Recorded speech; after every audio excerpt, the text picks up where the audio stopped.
Good evening to everybody. आज हम जो प्राचीन भारतीय राजनीतिक विचारक है, तो सबसे पहले हमने किसका अध्ययन किया था? मनु का। मनु के बाद हमने किसका अध्ययन किया था? कौटिल्य का अध्ययन किया था। कौटिल्य के बाद अब जो आपके प्राचीन भारतीय राजनीतिक विचारक हैं, तो उसमें अब आज हम किसका अध्ययन करेंगे? शुक्र का।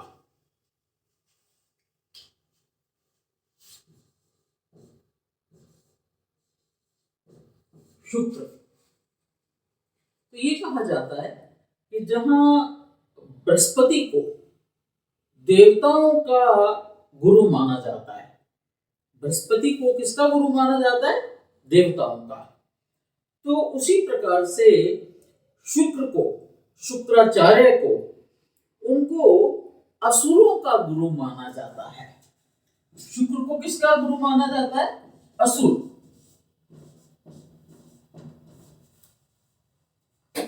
बृहस्पति को किसका गुरु माना जाता था? देवताओं का गुरु माना जाता था। और उसी तरीके से शुक्र को किसका गुरु माना जाता है? बिल्कुल अपोजिट, उनको असुरों का गुरु माना जाता है। तो ये कहा जाता है कि शुक्र का, कौटिल्य के अर्थशास्त्र का उन्हें व्याख्याकार माना जाता है। शुक्र को क्या माना जाता है? कि वो कौटिल्य के अर्थशास्त्र, कौटिल्य का महान ग्रंथ है अर्थशास्त्र, उसके क्या है? व्याख्याकार। उसकी टिप्पणी की है, उसकी व्याख्या की है, उसको समझाया है। किसने? शुक्र ने। तो इसलिए कहा जाता है कि कौटिल्य के अर्थशास्त्र को एक वृहद रूप देने का, समझाने का काम किसके द्वारा किया गया? शुक्र के द्वारा किया गया। और दूसरी तरफ यह है कि जब हम बृहस्पति को तो मानते हैं किसका देवता? देवताओं के गुरु। बृहस्पति किसके गुरु हैं? देवताओं के गुरु। और दूसरी तरफ शुक्र को किसका गुरु माना गया है? असुरों का गुरु। तो पौराणिक कथाएं जो हैं, उनके अनुसार शुक्र महर्षि भृगु के शिष्य थे। किसके शिष्य थे? महर्षि भृगु। इनका नाम तो आपने सुना होगा। तो शुक्र को किसका शिष्य माना जाता है? महर्षि भृगु का शिष्य माना जाता है। प्राचीन भारतीय, इनका समय क्या था? शुक्र ने किस समय अपना जो भी उनके विचार थे, तो किस समय शुक्र पैदा हुए? तो ये कहा जाता है कि हमारे इतिहास के अनुसार शुक्र मध्य युग में पैदा हुए थे। मध्य युग में उनकी सारी रचनाएं देखने को मिलती हैं। कुल मिलाकर भारतीय इतिहास के मध्य युग की कृति शुक्र के विचारों को माना जाता है। और इनका सारा का सारा चिंतन जो है वो किससे जुड़ा हुआ है? प्राचीन भारतीय राजनीतिक चिंतन। जो हमारे प्राचीन भारतीय राजनीतिक चिंतन है, जैसे मनु है, कौटिल्य है, शुक्र है, तो जो एंशियंट इंडियन पॉलिटिकल थॉट है, तो शुक्र भी उसी श्रेणी में आते हैं। फिर कहा जाता है कि कई प्राचीन लेखकों की भांति शुक्र को भी राजनीति की, नीति शास्त्र का एक पक्ष मानते हैं। शुक्र ने नीति शास्त्र, ये माना जाता है कि शुक्र ने नीति शास्त्र पर बहुत लिखा। कौटिल्य के अर्थशास्त्र की भांति शुक्र के राजनीतिक चिंतन में भी लोक प्रशासन का भी विस्तृत विवेचन किया गया है।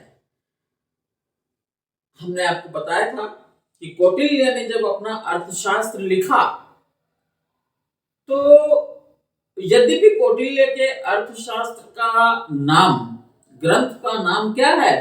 अर्थशास्त्र, लेकिन वो किससे संबंधित है?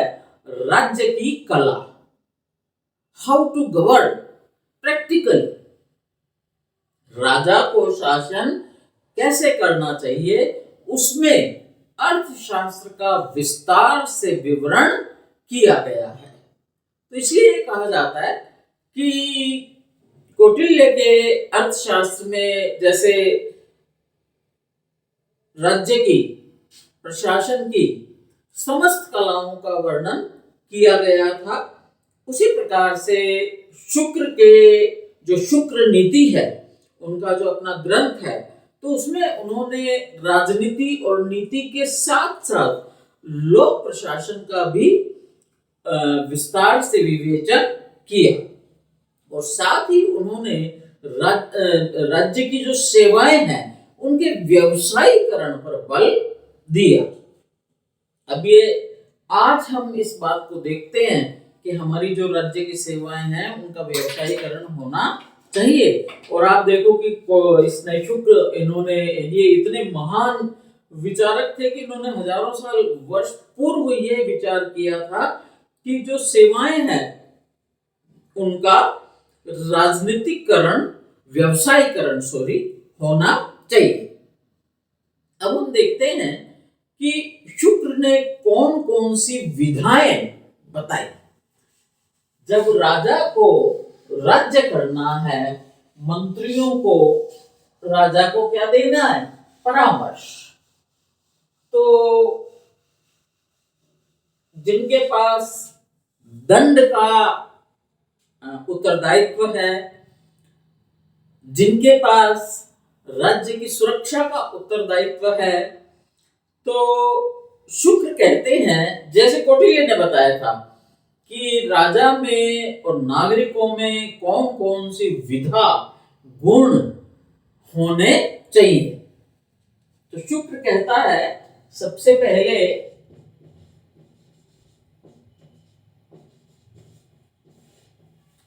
अन्वीक्षकी, इसको कहते हैं तर्कशास्त्र।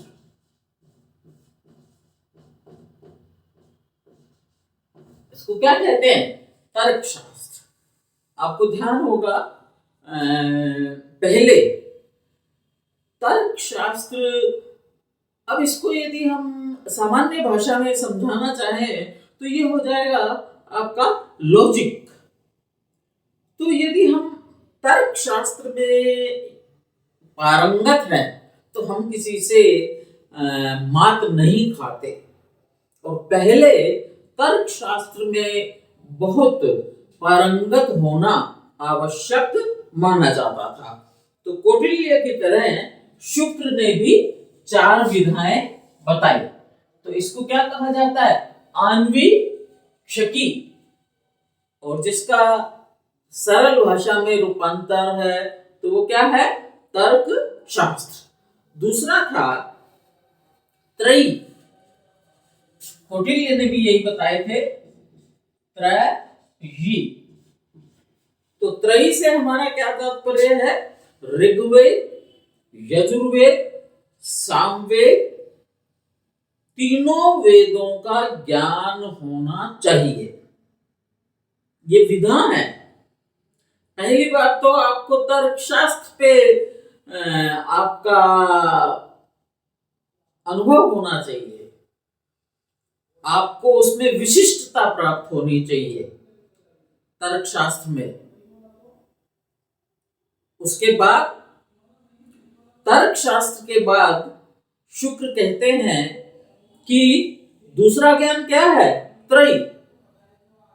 एक व्यक्ति को ऋग्वेद, यजुर्वेद, सामवेद, वेदों का ज्ञान होना चाहिए। यदि अब इन कंडीशंस को अब भी कर दिया जाए तर्क शास्त्र भी कैसा होना चाहिए, ये नहीं है कि आप बिना बात के तर्क कर रहे हो, नहीं। तर्क आपका आधार हो, उसका कोई बात का आधार हो। तर्क ऐसे ही नहीं देना है, आपकी बात का कोई आधार होना चाहिए। तो पहला जो गुण शुक्र ने बताया, वो क्या बताया कि जो राजा है, जो उसके और साथी हैं, तो उनको पहले तो उनमें तर्क शास्त्र की गुण उनमें होना चाहिए। और दूसरा गुण बहुत ही विशिष्ट है, त्रयी। तो शुक्र क्या कहते हैं कि उन्हें वेदों का ज्ञान होना चाहिए। उन्हें क्या होना चाहिए? वेदों का ज्ञान। यदि वेदों का ज्ञान उन्हें है, वेद में संपूर्ण जीवन की कला है, वेद में संपूर्ण ज्ञान है। और यदि हमने वेदों का अध्ययन किया है, तो संपूर्ण जीवन का सार समझ आ जाता है। जीवन का सारा जितने हमारे पक्ष हैं, वो सब समझ आ जाते हैं। तो जो व्यक्ति वेदों का ज्ञानी होता है, उसको आप ये मानिए कि समस्त विद्या का ज्ञानी है, समस्त ज्ञान प्राप्त है, यदि किसी ने वेदों का अध्ययन किया है तो इसलिए शुक्र ने कहा कि जो दूसरी विधा है वो क्या है? त्रयी। तीनों वेदों का ज्ञान और तीनों वेदों का अध्ययन, उसमें पारंगत होना चाहिए। तीसरी विधा शुक्र बताते हैं, वार्ता।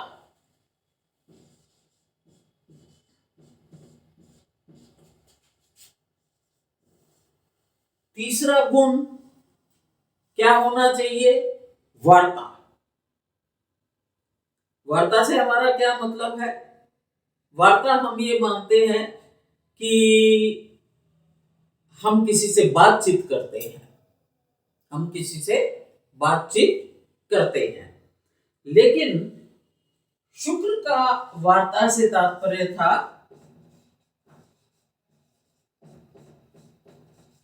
वाणिज्य शास्त्र। चाहे राजा हो, चाहे मंत्री हो, चाहे प्रजा हो, वाणिज्य का ज्ञान होना चाहिए। और उसे शुक्र ने क्या कहा है? वार्ता। और जब तक यदि शासक को वाणिज्य का ज्ञान नहीं है, तो वो अपने राज्य में किसी भी प्रकार का कोई भी काम नहीं कर सकता, क्योंकि वार्ता उसके लिए, वाणिज्य का ज्ञान उसके लिए होना क्या है? आवश्यक है, अपरिहार्य है। चौथा गुण शुक्र के द्वारा जो बताया गया वो है दंड नीति। दंड नीति को कौटिल्य ने भी आवश्यक बताया था, और ये कहा था कि दंड नीति एक राजा के लिए क्या है? आवश्यक। तो दंड नीति के संबंध में शुक्र कहता है कि दुष्टों के दमन को दंड कहते हैं। दंड नीति का विश्लेषण करने से पहले शुक्र ने क्या कहा कि दुष्टों के दमन को दंड कहते हैं, और इसी कारण राजा दंड रूप है, और राजा की नीति दंड नीति। राजा को शुक्र किसका रूप मानते हैं? राजा दंड का रूप है। राजा किसका रूप है? दंड का रूप है। और राजा के द्वारा जो कार्य किया जा रहा है वो क्या है? दंड नीति। शुक्राचार्य ने राजनीति शास्त्र को नीति शास्त्र और दंड नीति की संज्ञा दी। किसकी संज्ञा दी? नीति शास्त्र और दंड नीति। शुक्राचार्य ने चारों विधाओं का महत्व स्वीकार किया, लेकिन वो ये कहते हैं कि इन तीनों को प्राप्त करना तभी संभव होगा जब आप किसमें विशिष्ट हैं, दंड नीति में। यदि दंड नीति में राजा परफेक्ट है, दंड नीति का ज्ञान है, समुचित ज्ञान है, तो वो अपने राज्य में अन्य सारी सेवाएं उपलब्ध करवा सकता है। फिर ये कहा जाता है कि और उन्होंने प्राथमिकता भी दंड नीति को दी। शुक्र ने सबसे ज्यादा महत्व, सबसे ज्यादा प्राथमिकता किसको दी? दंड नीति को दी। शुक्राचार्य का मानना है कि दंड नीति का स्थान अन्य सब शास्त्रों से ऊंचा है। दंड नीति का स्थान अन्य सभी विधाओं से ऊंचा है, क्योंकि दंड नीति के द्वारा राजा अपने राज्य में हर क्षेत्र में समुचित कार्य कर सकता है। सुरक्षा में सफल होगा, अंतरराष्ट्रीय संबंधों में सफल होगा, आर्थिक विकास में सफल होगा, कानून व्यवस्था में सफल होगा, आंतरिक शांति में सफल होगा, अपने राष्ट्र की सेवा करने में सफल होगा। लेकिन कब होगा? जब वो दंड नीति का प्रयोग ठीक प्रकार से करता है। तो ये कहा जाता है कि यथार्थवादी दृष्टिकोण के समर्थक के नाते शुक्र का मानना है कि दंड नीति का ज्ञान लुप्त हो जाने पर संसार छिन्न भिन्न हो जाएगा। अब आप देखो कि शुक्र ने दंड नीति को कितना महत्व दिया है। वो ये कहते हैं कि यदि दंड नीति का ज्ञान नहीं होगा तो संपूर्ण संसार क्या हो जाएगा? छिन्न भिन्न। यदि दंड नीति का ज्ञान राजा को ठीक से नहीं है तो सारी व्यवस्थाएं समाप्त हो जाएंगी।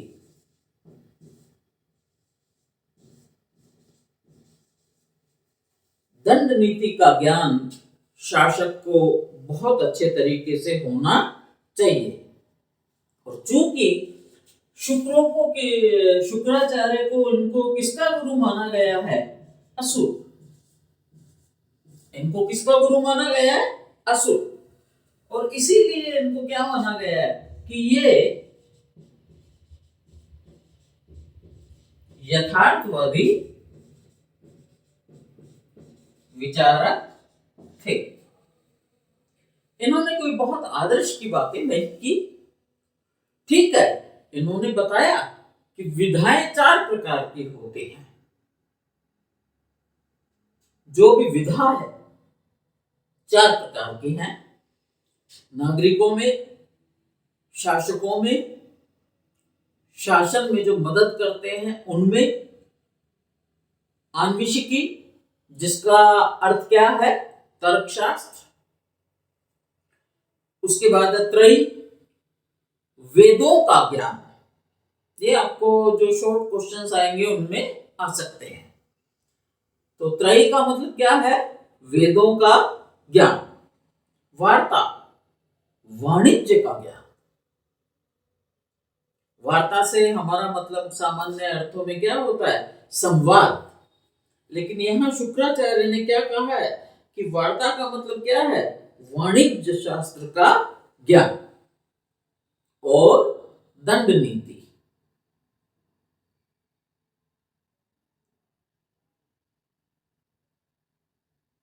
हाँ,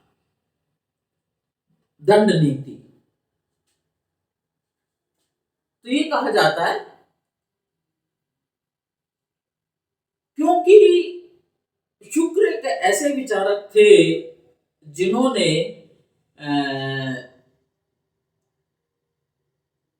राजनीति को अरस्तु की तरह और हॉब्स की तरह देखा।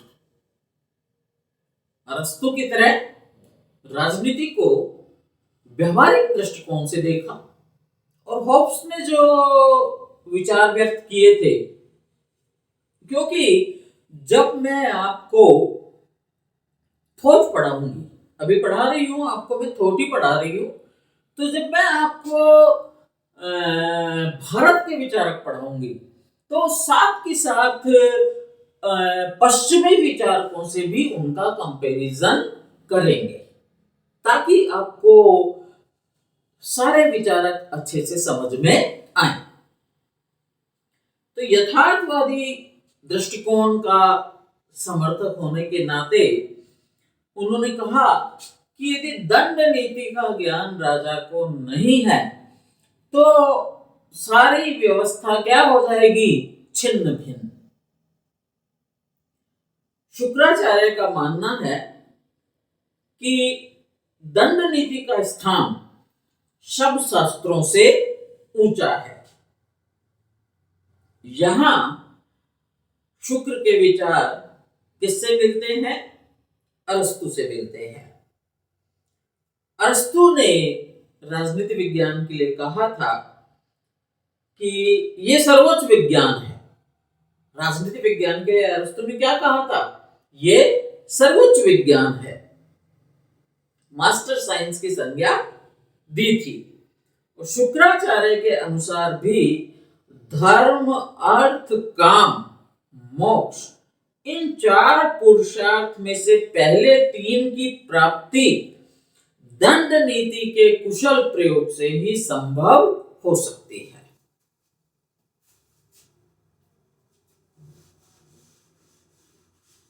शुक्र ने बहुत बल दिया है। शुक्र क्या कहते हैं, धर्म, अर्थ, काम, मोक्ष, ये 4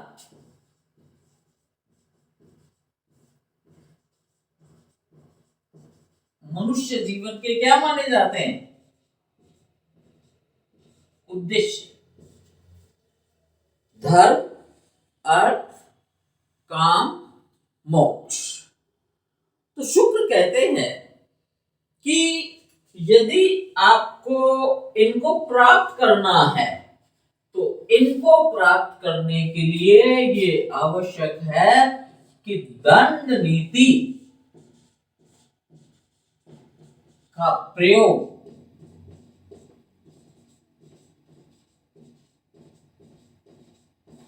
उचित रूप से हो। क्या, कि दंड नीति का प्रयोग उचित रूप से हो। तो इसलिए शुक्र को बहुत प्रैक्टिकल, बहुत यथार्थवादी विचारक माना जाता है। फिर ये कहा जाता है कि राजनीति को दंड नीति या शक्ति का पर्यायवाची मानने के कारण शुक्र के विचार मैकियावेली और हॉब्स के विचारों के समान भी, उनसे भी समानता रखते हैं। उन्होंने शुक्र ने किसको महत्व दे रखा है, दंड नीति को। और दंड नीति का प्रयोग आप कैसे कर सकते हो, जब आपके पास क्या हो, शक्ति। दंड नीति का प्रयोग बिना शक्ति के नहीं होता। तो इसलिए दंड नीति का प्रयोग यदि आपको करना है तो आपके पास किसी न किसी प्रकार की शक्ति होनी चाहिए। अब हम यहां कह सकते हैं कि माना राजा को दंड नीति का प्रयोग करना है,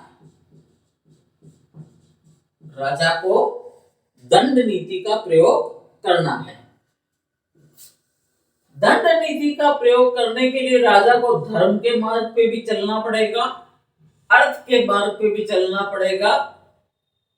ये दोनों चीजें राजा के पास होनी चाहिए। लेकिन जो सबसे आवश्यक है कि राजा के पास क्या होना चाहिए, विवेक होना चाहिए। राजा के पास क्या होना चाहिए? विवेक होना चाहिए। विवेक के साथ राजा के पास क्या होना चाहिए? त्रय। त्रय से हमारा क्या तात्पर्य है कि राजा के पास तीनों वेदों का ज्ञान हो। देखो, यदि व्यक्ति ज्ञानी नहीं होगा, व्यक्ति विवेकी नहीं होगा, तो वो दंड नीति का दुरुपयोग करेगा। वो दंड नीति का क्या करेगा? दुरुपयोग। हम ये कहते हैं महाभारत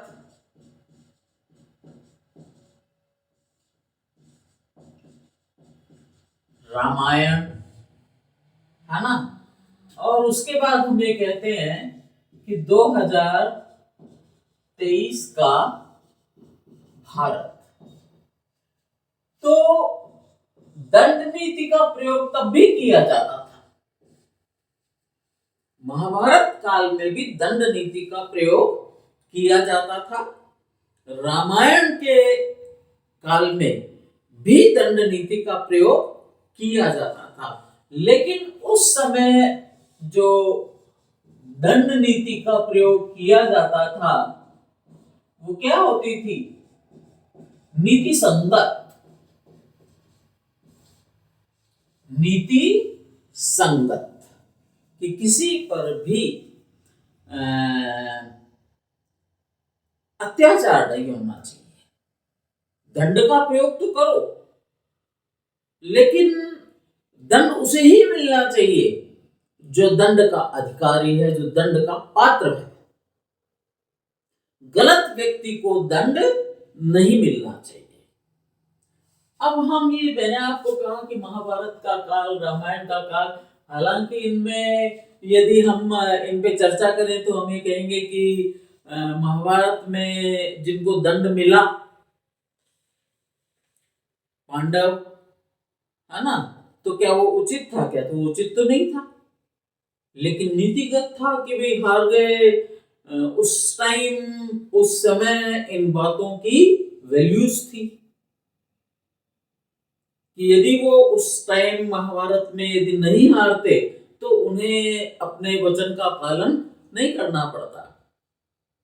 राम ने कैकेयी को वो वचन नहीं दिया होता और कैकेयी ने राजा दशरथ से वो वरदान नहीं मांगा होता कि राम को वनवास, लेकिन वो वैल्यूज की बात थी। अब 2023 में भी दंड नीति का प्रयोग हो रहा है।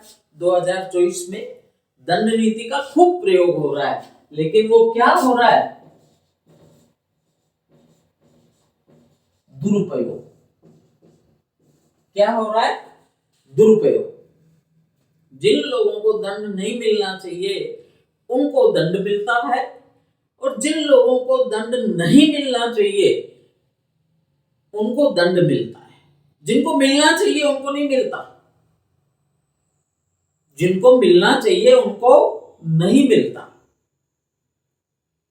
आज के 10 दिन पहले तक की व्यवस्था तो यही थी।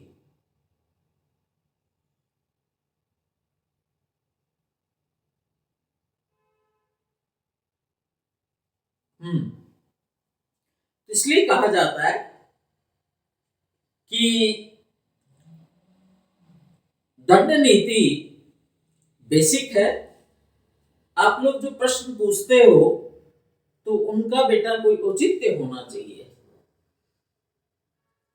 जब भी कोई विचारक, जितने भी प्राचीन राजनीतिक विचारक थे या आधुनिक राजनीतिक विचारक हैं, राजनीतिक विचारक कोई भी हो, चाहे वो प्राचीन हो और चाहे वो वर्तमान के हो, चाहे वो मध्ययुगीन हो, सभी लोग जब राजनीतिक विचारक हैं तो वो किसका वर्णन करेंगे? राज्य का। ये मैं आपके प्रश्नों का उत्तर दे रही हूं जो आपने पूछा है। तो जो राजनीतिक विचारक है तो वो किसका वर्णन करेगा? राज्य का। और राज्य का जब वर्णन करेंगे तो दंड नीति तो आएगी। राज्य के 4 तत्व कौन कौन से हैं? जनसंख्या, भूभाग, सरकार, संप्रभुता। सरकार के 3 अंग कौन से हैं? व्यवस्थापिका, कार्यपालिका, न्यायपालिका। तो जब हम राजनीति विज्ञान का अध्ययन करते हैं तो फिर दंड नीति तो आएगी ही आएगी। ये तो बहुत स्वाभाविक सी बात है। हाँ, फिर उसके बाद हम आपको समझा रहे थे, हाँ, यदि राजा विवेकी नहीं है, यदि शासक विवेकी नहीं है, तो वो दंड नीति का क्या करेगा? दुरुपयोग। और जब शासक के द्वारा दंड नीति का दुरुपयोग किया जाता है तो क्या होता है? जनता में आक्रोश, जनता विरोध में आ जाती है। इसलिए दंड नीति का हमेशा प्रयोग शासक को बहुत सोच समझकर करना चाहिए।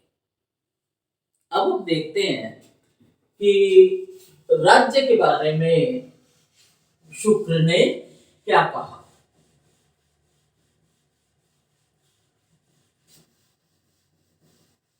राज्य की नेचर कैसी है? हमने आपको जब पॉलिटिकल साइंस में एक चैप्टर था नेचर ऑफ द स्टेट, कि राज्य का नेचर क्या है, राज्य किस तरह का होता है, तो हमने कहा था कि राज्य सावयव है। राज्य क्या है? सावयव। राज्य का क्रमिक विकास हुआ है, राज्य का क्रमिक विकास हुआ है। हमने राज्य की उत्पत्ति के सिद्धांत पढ़े, दैवीय उत्पत्ति। कुछ विद्वानों का मानना था कि राज्य को भगवान ने बनाया। राज्य किसकी रचना है? ईश्वर की रचना है। फिर कुछ विद्वानों ने कहा नहीं, इसका कोई हमें प्रमाण नहीं मिलता। और निश्चित रूप से जिन चीजों को ईश्वर ने बनाया है तो उनका प्रमाण तो कुछ भी नहीं है। प्रमाण स्वयं प्रकृति है, स्वयं प्रकृति प्रमाण है। तो इसलिए कहा जाता है कि शुक्र ने, उन्होंने भी राज्य की प्रकृति का वर्णन किया।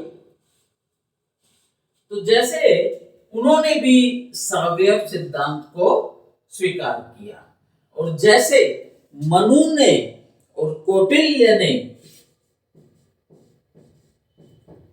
सप्तांग सिद्धांत को स्वीकार किया था, उसी प्रकार से शुक्र ने भी राज्य की प्रकृति के लिए किस शब्द का प्रयोग किया? सप्तांग सिद्धांत का ही प्रयोग किया। अब हम देखते हैं कि शुक्र का सप्तांग सिद्धांत, शुक्र ने सप्तांग सिद्धांत को किस प्रकार से बताया। तो वो कहते हैं कि राज्य एक मानव शरीर के समान है। राज्य क्या है? एक मानव शरीर के समान है। और इस शरीर रूपी राज्य में राजा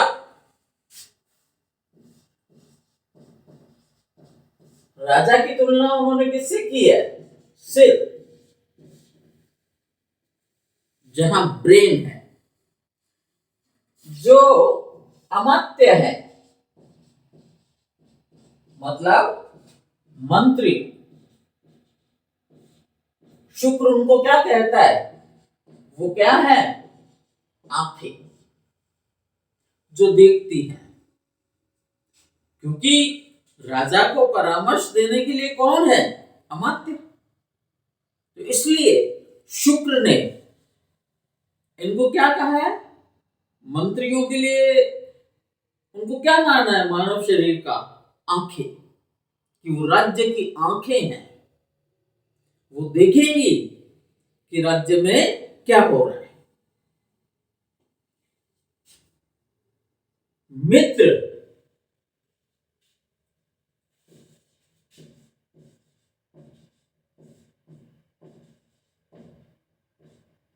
इनकी तुलना किससे की है?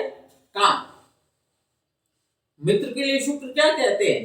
कि वो कान के समान है। और जो कोश है वो क्या है? मुख। कोश की तुलना किससे की है? मुख। और दंड को क्या कहा है? मस्तिष्क।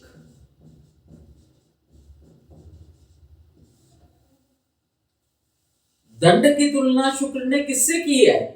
मस्तिष्क।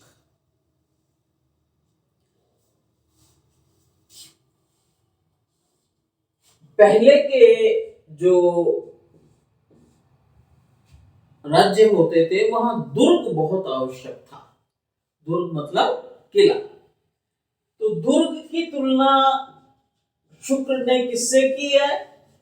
हाथ। और राष्ट्र मतलब राज्य।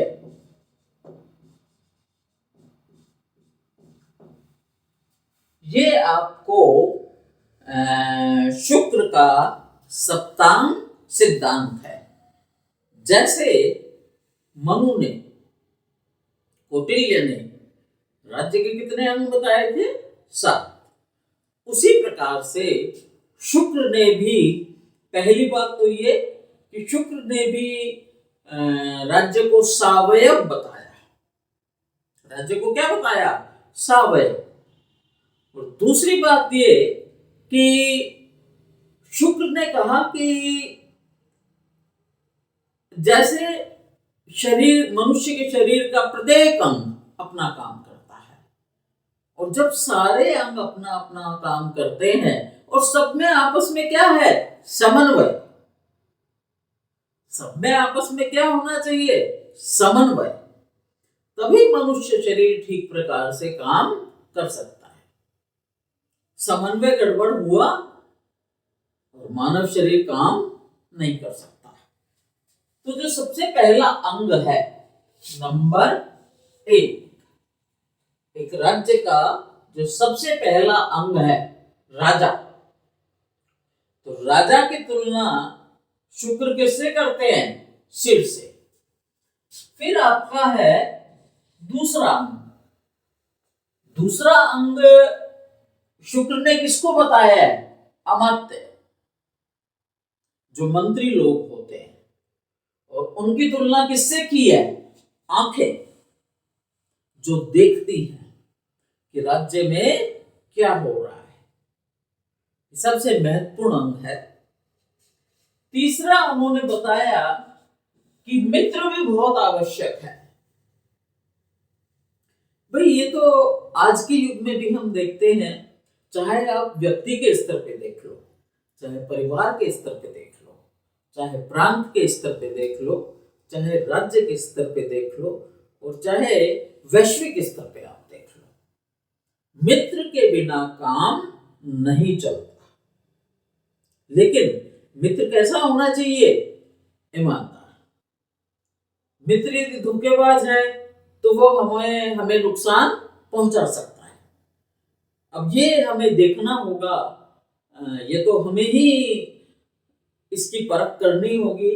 राज्य में जो शासक है उसको ये जानना चाहिए कि हमने जिस राष्ट्र को मित्र बनाया है तो क्या वो हमारे प्रति ईमानदार है अथवा नहीं है। हम ये देखते हैं कि माना ये जो सप्तांग सिद्धांत है, और माना ये कौन है? भारत। ये भारत की क्या है? क्षेत्रफल है। ये भारत का क्या है? क्षेत्रफल। तो हमारी सीमाएं एक तरफ से पाकिस्तान से जुड़ी हुई हैं, कुछ हमारी सीमाएं जो है वो किससे जुड़ी हुई हैं? चीन से जुड़ी हुई हैं। कुछ हमारी सीमाएं किससे जुड़ी हुई हैं? बांग्लादेश से जुड़ी हुई हैं, नेपाल से जुड़ी हुई है, चारों तरफ है। लेकिन अब ये हमें डिसाइड करना है कि इनमें से कौन हमारा मित्र है और कौन हमारा शत्रु है। तो हम बहुत अच्छे से जानते हैं कि ये दो, चीन और पाकिस्तान, ये हमारे मित्र नहीं है। और फिर दूसरी बात ये कि इनसे हमारी सीमाएं जुड़ी हुई हैं, तो ये हमें ज्यादा नुकसान पहुंचा सकते हैं।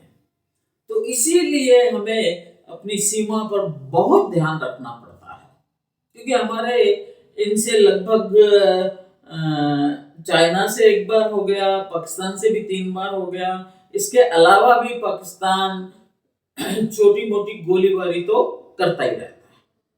तो हमें सीमा पर बहुत ध्यान रखना पड़ता है। यदि पाकिस्तान और चाइना हमारे मित्र होते तो भारत में अनेकों समस्याएं जो आज हैं वो नहीं होती। तो इसलिए मित्र भी राज्य का एक आवश्यक अंग है। नेपाल है, उनसे हमारी अच्छी मित्रता है, श्रीलंका से अच्छी मित्रता है, बांग्लादेश का निर्माण ही भारत ने करवाया था, पाकिस्तान के 2 टुकड़े। उसके बाद हम ये देखते हैं कि जिनको हम बड़ी शक्तियां मानते हैं, तो रशिया हमारा हमेशा से मित्र है। रूस पहले एक बड़ा राष्ट्र था, बाद में उसका विखंडन हो गया और रूस के कई जो प्रांत थे वो सब स्वतंत्र हो गए, सबकी अपनी अपनी सॉवरेनिटी हो गई। हमने जो मित्रता की थी वो किससे की थी? सोवियत संघ से की थी। लेकिन अभी भी जो रूस है उससे हमारे मित्रवत संबंध हैं।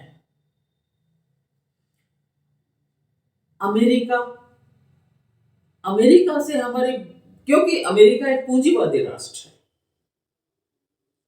और पहले ये माना जाता था कि विश्व में 2 ही शक्तियां हैं पहले, अब नहीं, कि विश्व में शक्ति के 2 ध्रुव हैं और वो ध्रुव कौन कौन से हैं? अमेरिका और रूस।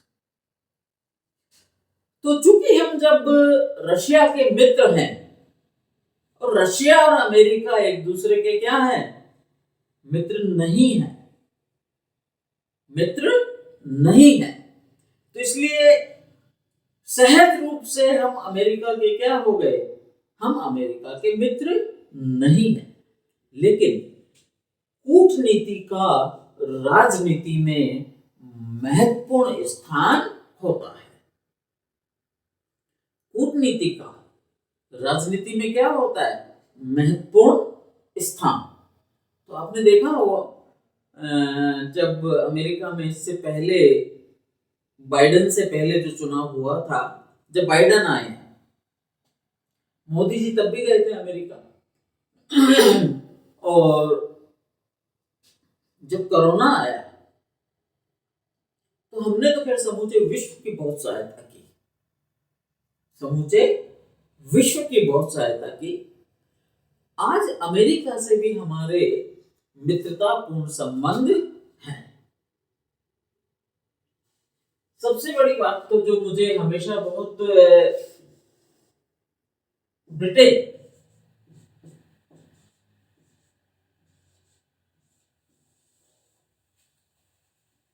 ब्रिटेन जो सन 1600 में हमारे देश में आया, किसलिए आया था?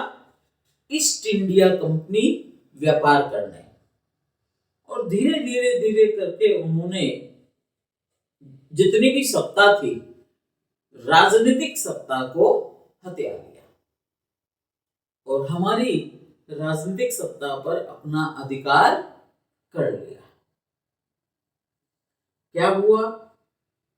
हम अंग्रेजों के गुलाम बन गए। हम अंग्रेजों के गुलाम बन गए। तो ये कहा जाता है कि जो ब्रिटेन के लोग थे, जिनके हम गुलाम थे, आज वहां का जो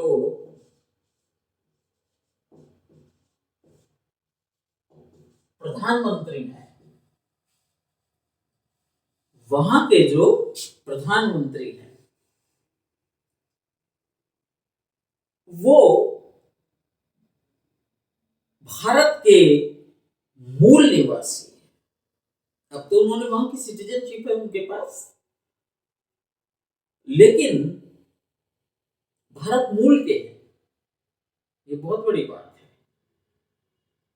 कि जिस राष्ट्र ने हम पर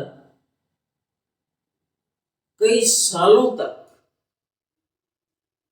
राज्य किया, आज उस राज्य का प्रधानमंत्री भारत के मूल का है।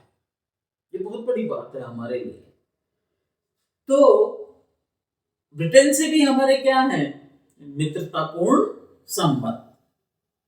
जितने भी यूरोपियन कंट्रीज हैं, उनसे सबसे हमारे क्या है? मित्रतापूर्ण संबंध। और तो जितने भी आपके जो अरेबियंस कंट्री हैं, मुस्लिम राष्ट्र हैं, वर्तमान सरकार उनसे भी बहुत अच्छे संबंध बनाने का प्रयास कर रही है। तो ये भी एक राष्ट्र की क्या होती है? उसकी कूटनीति। भाई जितने दुश्मन बनाओगे उतना हानि है, जितने मित्र बनाओगे उतना लाभ है। तो पहला कौन था? राजा, दूसरा अमात्य, तीसरा मित्र, जिसे किसकी उपमा दी गई? काम। चौथा उन्होंने बताया अंग कोश, और कोश की उपमा किससे दी? मुख। मुख से हम ग्रहण करते हैं, जो कुछ भी है उसको हम कैसे ग्रहण करते हैं? मुंह से ग्रहण करते हैं। तो उन्होंने, शुक्र ने कोश को मुख की उपमा दी। पांचवा अंग बताया किसको? दंड को। और मैंने आपको बता ही दिया कि शुक्र ने दंड नीति पर बहुत बल दिया है। दंड को उन्होंने किसकी उपमा दी है? कि ये हमारा क्या है? मस्तिष्क। ये क्या है? हमारा मस्तिष्क। मस्तिष्क ठीक से काम करेगा तो हम ठीक रहेंगे। मस्तिष्क यदि ठीक से काम नहीं करेगा तो जीवन में सब गड़बड़ हो जाता है।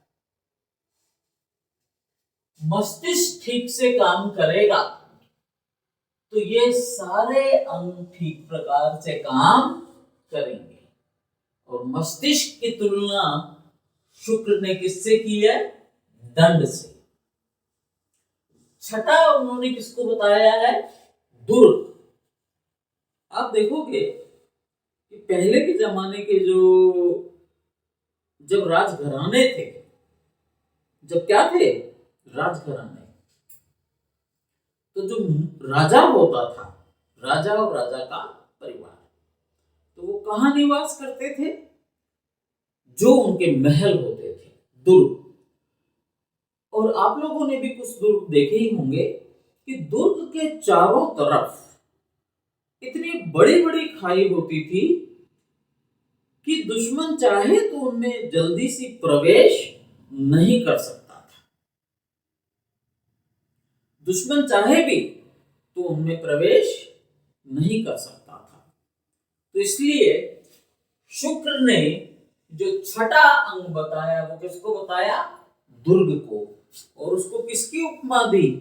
हाथ की। ये हमारे हाथ है। सातवां अंग बताया राज्य को, और इनको किसकी उपमा दी? जंघाएं, जिनके ऊपर पूरा शरीर अवलंबित रहता है, इन पर डिपेंड है, इन पे खड़ा है। पूरे शरीर का बोझा इन्हीं पर ही है, पांव पर ही है। तो इस प्रकार से शुक्र ने अपने सप्तांग सिद्धांत का वर्णन किया। फिर वो कहते हैं एक जगह, वैसे तो बहुत स्पष्ट रूप से शुक्र ने बहुत स्पष्ट रूप से कहा कि भाई ये जो राज्य है ये मानव शरीर के समान है। एक स्थान पर उन्होंने राज्य की तुलना वृक्ष से भी की। पेड़, वो कहते हैं राज्य पेड़ की तरह भी है, जैसे एक वृक्ष होता है। फिर उसमें भी वो बताते हैं कि वृक्ष का मूल कौन है? राजा। वृक्ष का जो मुख्य अंग है वो कौन है? राजा। जो मंत्री हैं वो क्या है? उसकी ब्रांचेस, डाल जो होती हैं। सेनापति शाखाएं हैं, सेना पल्लव है, प्रजा फूल है। प्रजा को क्या माना है? फूल, पुष्प। पृथ्वी के भाग का फल तथा भूमि बीज है। तो प्राचीन यूनान के जो विचारक थे, प्लेटो, अरस्तु, जिनको मूलतः तो आप थर्ड ईयर में ही पढ़ोगे, लेकिन यदि हम ही आपको पढ़ाते रहे तो शायद साथ के साथ ही पढ़ाते चलेंगे।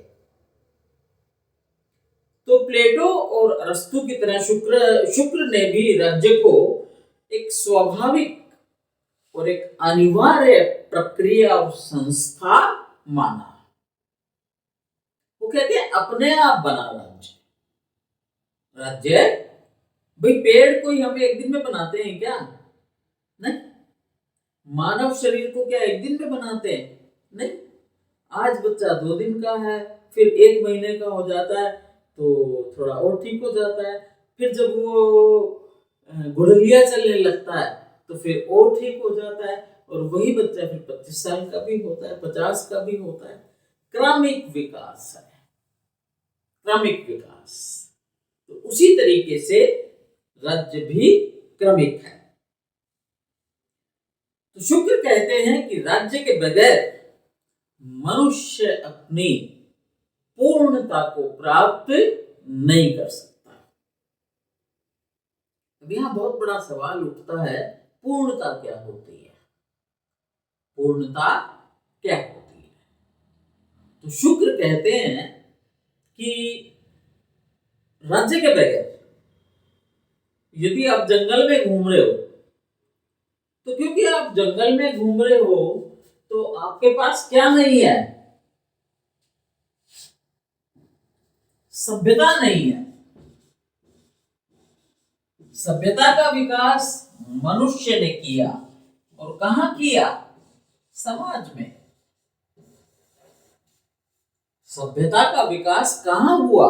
समाज में हुआ। तो इसलिए कहा जाता है कि यदि आप अपने जीवन की पूर्णता को प्राप्त करना चाहते हो, जैसे हम ये कहते हैं ना कि हाँ भाई वो आदमी एकदम अपना जीवन में सब कुछ अच्छा देख के गया, ए कंप्लीटनेस इन लाइफ।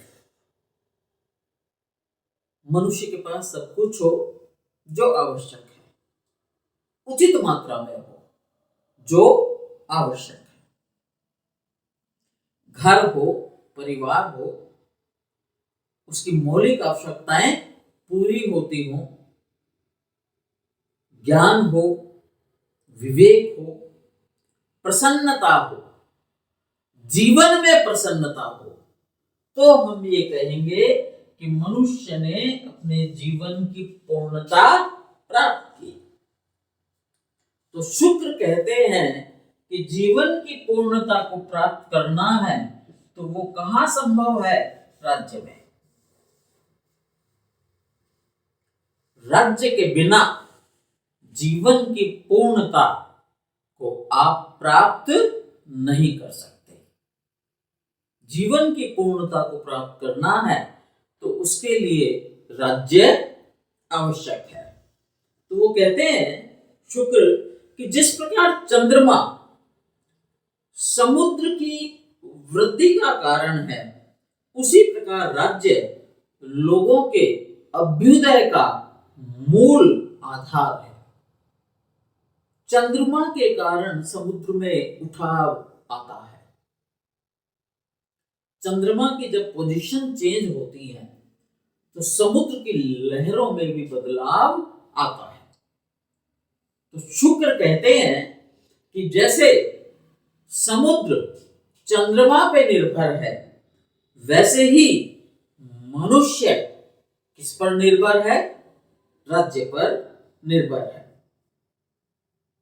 राज्य की उत्पत्ति के संबंध में शुक्र वैसे तो मौन है, लेकिन वो यही कहते हैं, उन्होंने ये नहीं कहा कि राज्य की उत्पत्ति दैवीय है, लेकिन चूंकि वो राज्य को सावयव मानते हैं, राज्य को उन्होंने क्या माना? सावयव।